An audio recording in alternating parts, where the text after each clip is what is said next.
Hello everyone, welcome to Dynamic Study. Today we are discuss degree sequence topic. This is the part of unit 1. This is the sub topic of graph theory. और ये हमारी graph theory पे third class है. तो आज की class में हम डिस्कस करेंगे कि डिग्री सीक्वेंस क्या होती है किसी ग्राफ की, और उस डिग्री सीक्वेंस को जो हमारा क्वेश्चन आता है एग्ज़ाम में उसको हम कैसे सॉल्व करें. क्वेश्चन क्या आता है, कोई एक डिग्री सीक्वेंस गिवन होती है, उसको हमें बताना होता है कि ये वैलिड है या इनवैलिड है. आज के क्लास में हम फाइंड करेंगे कि वैलिड है डिग्री सीक्वेंस या इनवैलिड है with the help of हैवल-हकीमी theorem, और डायरेक्टली कुछ ट्रिक्स हैं जिससे हम डायरेक्टली भी फाइंड कर सकते हैं कि हमारी डिग्री सीक्वेंस वैलिड है या नहीं है. और अगर हमारा, क्योंकि जो हैवल-हकीमी थ्योरम है उसको अप्लाई करना प्रोसेस थोड़ा लंबा हो जाता है और एनटी एग्ज़ाम में इतना ज़्यादा किसी एक क्वेश्चन पे हम टाइम नहीं दे सकते. तो अगर किसी चीज़ को हम डायरेक्टली फाइंड कर सकते हैं तो उसको डायरेक्टली के लिए भी देखेंगे कि कैसे होगा. और अगर उसको नहीं, इन केस डायरेक्टली हम नहीं विजिबल हो पाते हैं, नहीं फाइंड कर पाते हैं, तो हम हैवल-हकीमी थ्योरम को भी अप्लाई करना सीखेंगे कि हैवल-हकीमी थ्योरम कैसे अप्लाई होगी उस पर्टिकुलर क्वेश्चन पे. तो मूव करते हैं अपनी क्लास पे. What is degree sequence. Degree sequence हम यहाँ पे अनडायरेक्टेड ग्राफ के लिए फाइंड करते हैं. वो क्या होती है, is non increasing sequence of its vertex degree. जो वर्टेक्स होते हैं उनकी डिग्री का non increasing sequence. Non increasing sequence को हम डिक्रीजिंग सीक्वेंस भी बोल सकते हैं, लेकिन डिक्रीजिंग सीक्वेंस बोलते नहीं हैं, क्योंकि जो डिक्रीजिंग सीक्वेंस होती है वो हमारी डिक्रीजिंग इस टाइप से होती है 4 3 2. वहाँ पे हमारा रिपीटेशन नहीं होता किसी एक पर्टिकुलर एलिमेंट का, लेकिन नॉन इंक्रीजिंग सीक्वेंस के अंदर हमारा रिपीटेशन अलाउड हो सकता है. For example 4 4 3 2 2. तो सेम भी हो सकती है हमारी किसी डिग्री, और डिक्रीज भी कर सकता है, सेम भी हो सकता है, डिक्रीज भी हो सकता है. तो इस सीक्वेंस को हम बोलते हैं नॉन इंक्रीजिंग सीक्वेंस. तो जो हमारी डिग्री सीक्वेंस है वो क्या है, जितने भी हमारे वर्टेक्स होते हैं उनकी डिग्री का नॉन इंक्रीजिंग सीक्वेंस क्या कहलाता है, डिग्री सीक्वेंस. ठीक है. फॉर एग्जांपल अगर हम बात करें फर्स्ट एग्जांपल से, तो 3 2 1 1 0 ये किसी एक ग्राफ की, अनडायरेक्टेड ग्राफ की वर्टेक्स की डिग्रीज की नॉन इंक्रीजिंग सीक्वेंस हमें गिवन है 3 2 1 1 0. अब इसको हमें फाइंड करना है कि ये ग्राफ, हमारा सिंपल ग्राफ, इस डिग्री सीक्वेंस से पॉसिबल है या नहीं है. अब किसी भी ग्राफ को देख के हम उसकी डिग्री फाइंड कर सकते हैं इजीली, लेकिन डिग्री सीक्वेंस अगर हमें गिवन हो और फाइंड करना हो कि ग्राफ पॉसिबल होगा या नहीं होगा, तो वो थोड़ा अपोजिट हो जाता है. तो उसको हमें फाइंड करना है इन क्वेश्चंस में. तो ये हमें डिग्री सीक्वेंस दी हुई है, इससे हमें बताना है कि कोई भी एक पॉसिबल ग्राफ इस डिग्री सीक्वेंस से पॉसिबल होगा या नहीं होगा. मोर देन वन भी हो सकते हैं, लेकिन हमें जस्ट एक के लिए ही फाइंड करना होता है कि कोई भी एक सीक्वेंस, उस सीक्वेंस से हमें पता चल जाए कि हाँ ये ग्राफ पॉसिबल है या नहीं है. तो उस जो यहाँ पे हम फर्स्टली डायरेक्टली ट्रिक अपनाएंगे कि अगर हमें डायरेक्टली फाइंड करना हो कि डायरेक्टली हम कैसे फाइंड कर सकते हैं कि डिग्री सीक्वेंस वैलिड है या वैलिड इनवैलिड है. तो उसके लिए दो कंडीशंस हैं. फर्स्ट तो हमें पता है हैंडशेकिंग थ्योरम हम डिस्कस कर चुके हैं प्रीवियस क्लासेस में. हैंडशेकिंग थ्योरम क्या थी कि जितने भी वर्टेक्स हैं उन सभी की डिग्री का सम ट्वाइस ऑफ एजेस होता है.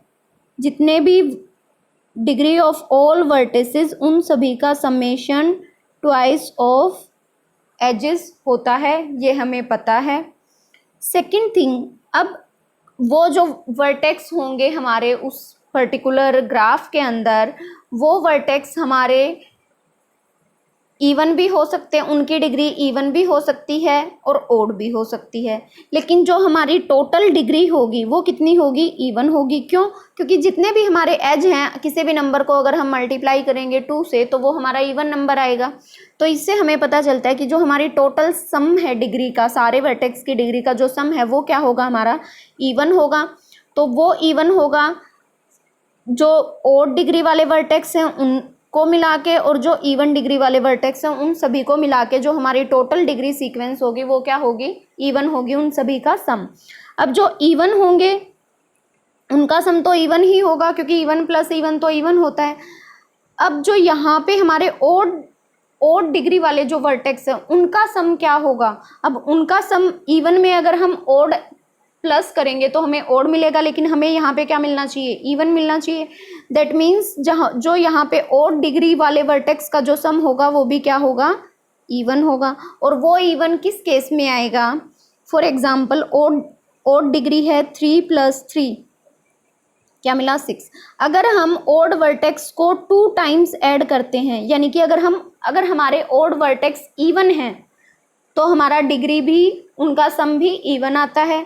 अगर हमारे वर्टेक्स ओड वर्टेक्स काउंटिंग में ओड हैं, यानी कि 1 2 3, अगर हमारे ओड वर्टेक्स काउंटिंग में भी ओड हैं तो उनका डिग्री सीक्वेंस क्या आएगा, ओड आएगा। ओड इधर इवन। तो यहाँ पे इवन आने के लिए क्या पॉसिबल कंडीशन होगी कि जो हमारे ओड वर्टेक्स हैं वो काउंटिंग में कितने होंगे, इवन होंगे। ठीक है, आई थिंक ये बात आप सबको समझ आ गई होगी।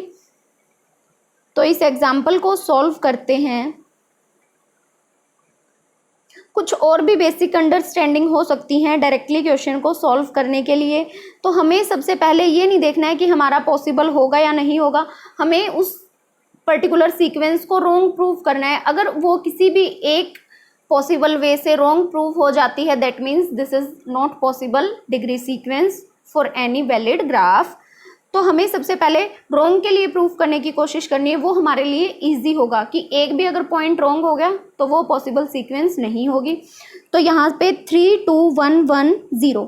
अब इस डिग्री सीक्वेंस के अंदर 3 1 1, यहाँ पे ओड डिग्री वाले वर्टेक्स कितने मिल गए, 3, यानी कि काउंटिंग में कितने हैं, ओड हैं, जो कि पॉसिबल नहीं होना चाहिए किसी सिंपल ग्राफ के लिए।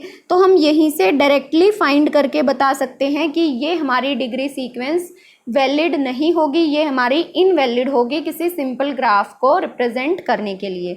और अगर इसको आप ड्रॉ करके भी देखना चाहें तो ऐसे भी देख सकते हैं।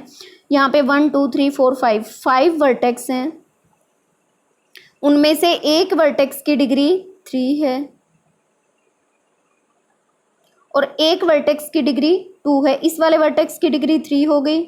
अब किसी भी एक वर्टेक्स की डिग्री 2 है, लाइक अगर हम इसकी डिग्री 2 कर देते हैं तो जिस किसी की भी डिग्री 2 होगी वो किसी अनदर वर्टेक्स से मिलेगा और उसकी डिग्री भी 2 हो जाएगी। जबकि यहाँ पे क्या बोला हुआ है, 2 वर्टेक्स हैं जिनकी डिग्री 1 है। यहाँ से भी हमारा आंसर फॉल्स हो रहा है, तो इसलिए ये हमारी डिग्री सीक्वेंस जो है वो इनवैलिड है। ठीक है, नेक्स्ट मूव करते हैं। अब नेक्स्ट जो डिग्री सीक्वेंस है 1 3 3 3 1। अब सबसे पहले तो इसको क्या करना है, हमें अरेंज करना है नॉन इंक्रीजिंग ऑर्डर में। ठीक है, तो नॉन इंक्रीजिंग ऑर्डर में लाइक 3 3 3 1 1। अब यहाँ पे टोटल जो वर्टेक्स हैं 1 2 3 4 5। अब टोटल 5 वर्टेक्स हैं और 5 के 5 क्या हैं, ओड डिग्री वाले वर्टेक्स हैं, यानी कि जो हमारे ओड वर्टेक्स हैं वो कितने हैं, काउंटिंग में ओड हैं। तो ये भी हमारी पॉसिबल डिग्री सीक्वेंस नहीं होगी, ये भी इनवैलिड डिग्री सीक्वेंस होगी किसी सिंपल ग्राफ के लिए। नेक्स्ट पे मूव करते हैं 2 3 4 4 5। तो इसको सबसे पहले हमें नॉन इंक्रीजिंग ऑर्डर में शॉर्ट करना है 5 4 4 3 2। अब यहाँ से अगर हम चेक करें 3 2, तो ओड डिग्री वाले वर्टेक्स हमें मिले 2, यानी कि वो तो इवन है, यहाँ से तो हम फाइंड नहीं कर पाए। दूसरा पॉसिबल वे क्या हो सकता है, या तो इन सभी की डिग्री का सम करके देखें, अगर वो ओड हुआ तो ये पॉसिबल नहीं होगा। और अगर यहाँ से भी नहीं हो रहा तो अगर हम अब मैक्सिमम इसमें एक और ट्रिक क्या हो सकती है, 1 2 3 4 5, यहाँ पे मैक्सिमम कितने वर्टेक्स हैं, 5 हैं, और मैक्सिमम डिग्री भी कितनी है वर्टेक्स की, 5 है, जो कि पॉसिबल नहीं हो सकता किसी भी केस में। हमने डिस्कस किया था कंप्लीट ग्राफ लाइक दिस, ये हमारा क्या है, complete graph with 4 vertex means K4 vertex. तो K4 वर्टेक्स में हमारे पास 4 वर्टेक्स गिवन है यहाँ पे और 4 वर्टेक्स आपस में फुल्ली कनेक्टेड हैं, जबकि मैक्सिमम डिग्री यहाँ पे क्या है 1 2 3, यानी कि n-1 4-1। तो जो मैक्सिमम डिग्री होती है कंप्लीट ग्राफ में वो भी एक कम होती है जितने टोटल वर्टेक्स हैं। तो यहाँ पे टोटल वर्टेक्स कितने गिवन हैं, 5 हैं, और मैक्सिमम डिग्री क्या है 5 है, तो ये भी हमारी पॉसिबल डिग्री सीक्वेंस नहीं होगी। आई थिंक ये भी आपको क्लियर हो गया होगा। नेक्स्ट मूव करते हैं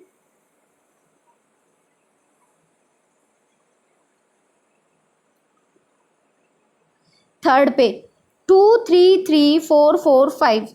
तो अगर हम सबसे पहले इसको शॉर्ट करें इन नॉन इंक्रीजिंग ऑर्डर में,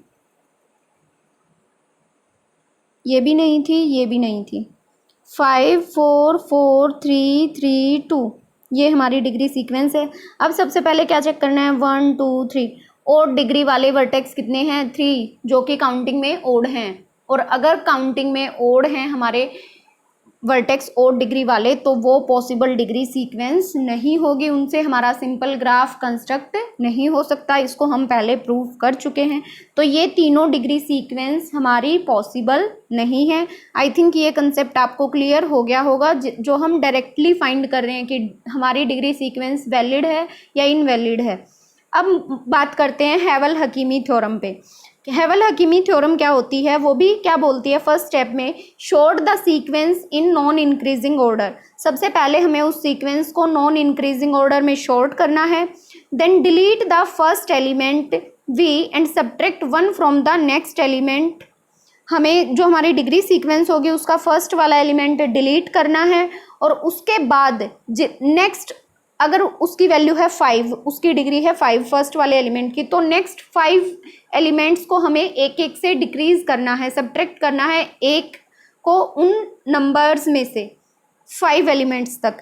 और ये प्रोसेस रिपीट करते जाना है जब तक कोई भी स्टॉपिंग कंडीशन नहीं मिलती। अब स्टॉपिंग कंडीशन क्या हो सकती है, या तो हमें लास्ट में मिल जाए 0 0 0 0, जो भी हमारी पॉसिबल सीक्वेंस होगी, और 0 0 0 से हमें क्या फाइंड हो सकता है कि ये हमारा कोई भी एक वैलिड ग्राफ हो सकता है, सिंपल ग्राफ। अब अगर सभी वर्टेक्स की डिग्री 0 है तो उससे हमारा सिंपल ग्राफ कंस्ट्रक्ट हो सकता है। हम पहले स्टडी कर चुके हैं नल ग्राफ से रिलेटेड। तो नल ग्राफ हमारा क्या होता है, जिसमें एज ना हो, सारे वर्टेक्स हो, तो हमारा पॉसिबल ग्राफ हो सकता है। तो या तो हमें 0 0 0 मिल जाए सभी में, तो भी हम वहाँ पे स्टॉप कर जाएंगे, उससे हमें फाइंड हो जाएगा कि ये पॉसिबल, ये हमारी डिग्री सीक्वेंस वैलिड है। या फिर इन केस अगर हमें कोई भी एलिमेंट ही ना बचे सब्ट्रैक्ट करना, फॉर एग्जांपल यहाँ पे है 5 और हमें सब्ट्रैक्ट करना है 5 नेक्स्ट एलिमेंट्स में से, और यहाँ पे कोई भी एलिमेंट ही ना रहे, तो वो हमारी इनवैलिड सीक्वेंस होगी। ये वैलिड थी 0 0 वाली, ये वाली हमारी इनवैलिड सीक्वेंस होगी, यानी कि यहाँ से हमारा कोई भी सिंपल ग्राफ एग्जिस्ट नहीं कर सकता। और या फिर अगर हम माइनस करते आए हैं, हमें यहाँ पे 1 को सब्ट्रैक्ट करने के बाद माइनस वैल्यू मिल जाए, लाइक -1 -2, सब्ट्रैक्ट करने के बाद 1 को सब्ट्रैक्ट करेंगे तो -1, मैक्सिमम हमारा 0 तक मिलना चाहिए। अगर हमारा नंबर नेगेटिव में मिलता है हमें, तो वो भी हमारी पॉसिबल सीक्वेंस इनवैलिड होगी। तो ये स्टेप है हैवल हकीमी थ्योरम के। अब हम कुछ एग्जांपल्स करते हैं on the based of हैवल Hakimi theorem. तो मूव करते हैं इस क्वेश्चन पे, 2 3 3 3। तो सबसे फर्स्ट स्टेप क्या था, 3 3 3 3 2। इसको हमने अरेंज करना है नॉन इंक्रीजिंग ऑर्डर में। उसके बाद हमें क्या करना है, सेकंड स्टेप हमारा क्या था, फर्स्ट वाला जो डिग्री सीक्वेंस है उसको हमें डिलीट करना है, और नेक्स्ट एलिमेंट से। अब हमने हैवल हकीमी थ्योरम इस एग्जाम्पल पे क्यों लगाई, अब यहाँ पे जो ऑड डिग्री वाले वर्टेक्स थे वो भी इवन है, 1 2 3 4। तो इससे तो हमें लग रहा है कि हाँ, क्या पता हमारा ये पॉसिबल सीक्वेंस हमारी वैलिड हो। और अगर हम टोटल सम करते हैं तो 3 4 12 + 2 14, हमारी डिग्री की जो टोटल सम आ रहा है वो भी हमारा इवन आ रहा है। तो हम यहाँ पे थोड़ा कंफ्यूजिंग हो गए कि हमारी डिग्री सीक्वेंस वैलिड है या इनवैलिड है। तो उस केस में हमें क्या अप्लाई करना है, हैवल हकीमी थ्योरम। तो जो फर्स्ट नंबर है 3, इसको हमने यहाँ से डिलीट किया, और ये नंबर था 3। नेक्स्ट 3 नंबर्स में से हमें क्या करना है, 1 1 सब्ट्रैक्ट करना है। तो अगर हम 1 सब्ट्रैक्ट करते हैं तो हमें क्या बचेगा, 2 2 2, और लास्ट में ये है 2, डायरेक्टली लिख लिया। फिर से हमें 2, अब 2 मिला है, या तो हम यहाँ पे भी स्टॉप कर सकते हैं, और यहाँ से हमें फाइंड हो सकता है कि अगर हमारे पास 4 वर्टेक्स हैं और चारों की डिग्री है 2, तो वो हमारा पॉसिबल सिंपल ग्राफ हो सकता है। सेम डिग्री है सभी की, इस ऐसे ग्राफ को हम क्या बोलते हैं, रेगुलर ग्राफ। और अगर आप यहाँ पे भी कंफ्यूजिंग है तो आप आगे और फर्दर प्रोसेस कर सकते हैं। 2 आया, 2 को नेक्स्ट 2 एलिमेंट से 1 को सब्ट्रैक्ट किया, 1 1 2। अब ये फिर से नॉन, हमारी डिग्री सीक्वेंस जो सीक्वेंस थी वो अनऑर्डर्ड हो गई, फिर से इसको ऑर्डर में लाना है, नॉन इंक्रीजिंग में। तो 2 1 1। अब नेक्स्ट फर्स्ट एलिमेंट है 2, नेक्स्ट 2 एलिमेंट से 1 1 डिवाइड सब्ट्रैक्ट किया, 0 0। तो यहाँ पे हमें क्या मिला, 0 0। लास्ट में 0 0 मिल गया, तो दैट मीन्स ये हमारी पॉसिबल सीक्वेंस वैलिड होगी किसी भी सिंपल ग्राफ को कंस्ट्रक्ट करने के लिए। ठीक है, नेक्स्ट क्वेश्चन पे मूव करते हैं। 7 6 5 4 4 3 2 1। ये हमें कोई एक सीक्वेंस गिवन है। अब इसको हमें, ये पहले से ही अरेंज है इन नॉन इंक्रीजिंग ऑर्डर में, तो इसको हमें जस्ट यहाँ से अगर हम शुरू करें 7 को एलिमिनेट करना, अगर हम डायरेक्टली देखना चाहें 3 1 7 5, तो यहाँ पे ऑड नंबर के जो वर्टेक्स हैं वो हमारे इवन है, तो यहाँ से हमें पता नहीं चल रहा, और हमारी डिग्री सीक्वेंस भी थोड़ी लंबी है, तो इसको हम हैवल हकीमी से सॉल्व करेंगे। तो फर्स्ट एलिमेंट क्या है, पहले इसको दोबारा से राइट कर लेते हैं। 7 6 5 4 4 3 2 1। अब 7 है तो 7 को यहाँ से डिलीट किया और नेक्स्ट 7 एलिमेंट्स में से 1 को सब्ट्रैक्ट किया। टोटल वर्टेक्स कितने, 1 2 3 4 5 6 7 8। तो मैक्सिमम पॉसिबल डिग्री 7 हमारी हो सकती है। तो यहाँ पे बचा 5 4 3 3 2 1 1 2 3 4 5 6 7 0। फिर से हमारा 5, अब हमारी अरेंज है ऑर्डर में, 5 को यहाँ से रिमूव किया और नेक्स्ट 5 एलिमेंट्स में से 1 को सब्ट्रैक्ट किया, तो हमें मिला 3 2 2 1 1 2 3 4 5 0 0। नेक्स्ट हमने एलिमिनेट किया 3 को और नेक्स्ट 3 एलिमेंट्स में से 1 को सब्ट्रैक्ट किया, 1 1 0 0 0। नेक्स्ट हमें मिलता है 1 1 को सब्ट्रैक्ट किया एक एलिमेंट से, 0 0 0 0। अब हमें लास्ट में मिला 0 0 0, यानी कि ये हमारी पॉसिबल सीक्वेंस हो सकती है। अगर हमारा ये पॉसिबल ग्राफ है, यानी कि नल ग्राफ, अगर हमारा सिंपल ग्राफ एग्जिस्ट करता है इस सीक्वेंस से, तो जो ये स्टार्टिंग वाली सीक्वेंस है ये भी हमारे सिंपल ग्राफ के लिए एग्जिस्ट करती है, इससे भी हमारा ग्राफ पॉसिबल हो सकता है। तो ये हमारी डिग्री सीक्वेंस वैलिड हुई। नेक्स्ट पे बात करते हैं 8 7 7 6 4 2 1 1। अब पहले तो इसको हम डायरेक्टली अगर चेक करना चाहें 1 2 3 4, तो ओड डिग्री वाले तो हमारे हैं इवन, तो वो तो हमारा पॉसिबल नहीं हुआ। नेक्स्ट अगर हम बात करें total number of vertex find कर सकते हैं 1 2 3 4 5 6 7 8। अब यहाँ पे जो हमारे टोटल वर्टेक्स हैं वो है 8, और जो मैक्सिमम डिग्री है हमारे वर्टेक्स की वो भी क्या है 8, जो कि पॉसिबल नहीं हो सकती किसी भी केस में। अगर हमारा ग्राफ कंप्लीट ग्राफ भी है, अभी हमने डिस्कस किया था, तो भी हमारी मैक्सिमम डिग्री क्या होगी, अगर हमारा कंप्लीट ग्राफ के एन है तो मैक्सिमम डिग्री क्या होगी किसी वर्टेक्स की, n-1। यानी कि यहाँ पे मैक्सिमम डिग्री हमारी 7 हो सकती थी लेकिन 8 नहीं होगी। यहीं से हमें फाइंड हो रहा है कि ये डिग्री सीक्वेंस हमारी पॉसिबल नहीं है। तो थैंक यू सो मच। आज की क्लास में हम इतना ही करते हैं। आई थिंक डिग्री सीक्वेंस का कंसेप्ट आपको क्लियर हो गया होगा, और कि अगर हम फाइंड करें डिग्री सीक्वेंस वैलिड है या इनवैलिड है, डायरेक्टली भी और हैवल हकीमी थ्योरम से भी। तो अगर इस वीडियो में कोई भी आपको डाउट है या कोई कंसेप्ट कहीं पे समझ नहीं आया है, तो आप कमेंट करके पूछ सकते हैं। अदरवाइज़ अगर आप चाहते हैं कि मैं नेक्स्ट और क्वेश्चंस को फर्दर लेके आऊँ इस पर्टिकुलर टॉपिक से, तो भी आप कमेंट सेक्शन में कमेंट करके अपना फीडबैक दे सकते हैं। अगर वीडियो पसंद आई है तो वीडियो को लाइक एंड शेयर करना ना भूलें। All the best, thank you so much.